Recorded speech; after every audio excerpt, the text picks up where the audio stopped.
Maka kulit Allah awitur rahman ayyamat tad'u falahul asmaul husna wala tajhar bisolatika wala tukhafid biha wabtaghi baina dzalika sabilan wa qulil hamdulillahilladzi lam yattakhid walada wa lam yakul lahu syarikul fil mulk wa lam yakul lahu waliyyu minaduli wa kabirhu takbiro. Sampean bengong semua karena enggak ngerti artinya.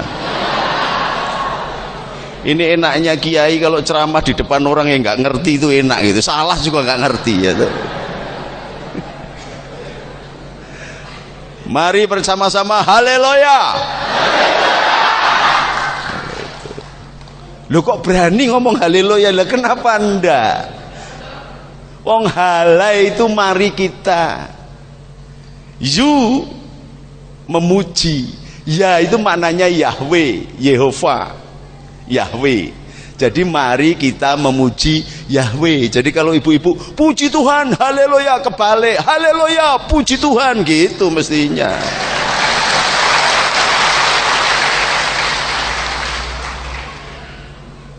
Maka Allah di dalam Quran pun mengatakan kulit Allah awidur rahman. Panggillah aku Tuhanmu itu Allah, Allah, ilah, atau Ar-Rahman yang maha kasih, true love, atau Yehova.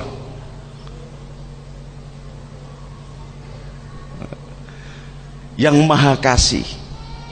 Maka kalau sampean sudah menyebut Allah adalah yang maha kasih, dan anda semua murid-murid Tuhan yang ketika lulus menjadi anak-anak Tuhan, maka kewajiban anda semuanya adalah mengaplikasikan nama Ar-Rahman yang maha kasih itu dalam kehidupan sehari-hari.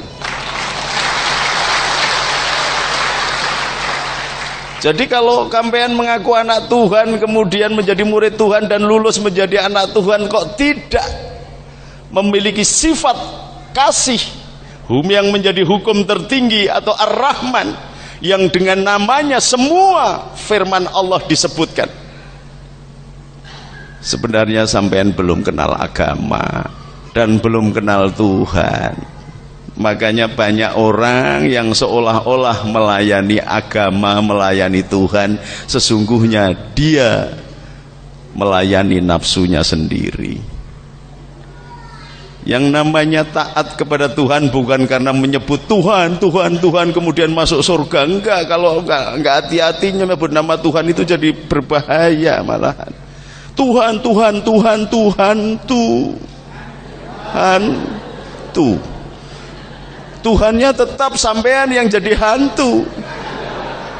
Karena apa? Menakut-nakuti saudaranya. Kasih tidak ada. Maka Matius mengatakan kalau engkau mengaku tinggal di dalam terang tetapi engkau tidak mencintai saudaramu, sesungguhnya engkau tinggal di dalam gelap sampai sekarang. Matius 7.